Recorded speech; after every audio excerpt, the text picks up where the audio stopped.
விடுதலை என்ன அப்படின்னா, அதில் ஒரு சீன் ஒன்று இருக்கும். அவன் வந்து ரொம்ப ஒரு பொண்ணை லவ் பண்ணி அந்த பொண்ணு தப்பு பண்ணலைங்க, அந்த பொண்ணை விட்டுருங்கன்னு சொல்ல வர இடத்துல அவர் அசிங்கமாக ஒரு வார்த்தை ஒன்று கேட்பார். நிறைய பேருக்கு அது தெரியாது. ஏன்னா அது வந்து பீப் போட்டிருப்பாங்க. இல்லை அதை ரொம்ப உத்து கவனிக்கிறவங்க ஏதோ ஒரு கெட்ட வார்த்தை பேசுகிறான்றது புரிஞ்சுப்பாங்கன்னு வச்சுக்கோங்களேன். இதுவே ரொம்ப ஒரு சாதாரணமான ரியாலிட்டி தான். ஒரு ஆஃபீஸ் ஸ்பேஸ்க்குள்ளே ஒரு கார்பரேட்டில் இப்படி பேசுறதுக்கான ஆட்கள் கம்மி. அதை மீறி வார்த்தையை விட்டாங்கன்னா சட்டையை பிடிச்சி சண்டை போடுற அளவுக்கு போகும்ல.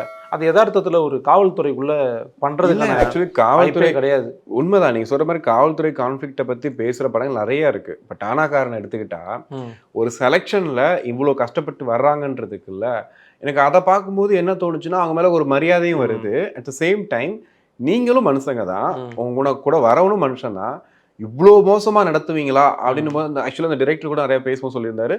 டானாக்காரன்ல காமிச்சது கம்மி, ஆக்சுவலி அந்த விஷயமே ரொம்ப கம்மி. போலீஸ் தானே, அதான் அதை விட நிறைய நடக்குது இந்த உலகத்துலன்னும் போது எனக்கு அது ரொம்ப ஆச்சரியமா இருந்துச்சு.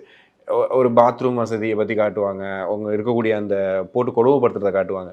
ஸோ இந்த மாதிரி கான்ஃபிளிக்ட் காட்டுற படங்களும் இருக்கு. ஆனா வந்து க்ளோஸ் ரியாலிட்டின்னும் போது வெற்றிமாறன் கொஞ்சம் அதிகமாகவே காட்டிடுறாரு.